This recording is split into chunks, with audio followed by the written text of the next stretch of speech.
اور سنیں حضور نے کیا فرمایا۔ نبی پاک صلی اللہ تعالی علیہ وسلم نے دعا دی، کہا اے اللہ اس آدمی کے چہرے کو چمکتا دمکتا رکھنا۔ کیا دعا ہے، اور دی اس محبوب نے ہے کہ جو جب دعا کرتے تھے تو اعلیٰ حضرت بریلوی فرماتے ہیں قبولیت نیچے آ جایا کرتی۔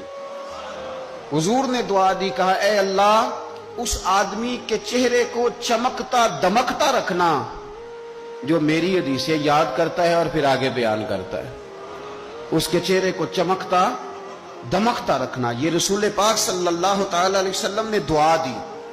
میرے عزیز، امام بخاری رحمۃ اللہ علیہ کے ایک شاگرد تھے محمد بن عباس، وہ کہتے ہیں مجھے امام بخاری نا حدیثیں لکھوایا کرتے تھے اور میں حدیثیں لکھا کرتا تھا۔ جب آپ حدیث پاک پڑھتے ہیں یا حدیث پاک سنتے ہیں تو کئی دفعہ ایسے ہوتا ہے کہ آپ کوئی واقعہ اچھے طریقے سے پڑھ رہے ہیں، حضور کے دور کا صلی اللہ علیہ وسلم یا سن رہے ہیں، ایسے لگتا ہے کہ وہ منظر آنکھوں کے سامنے گھوم گیا ہے،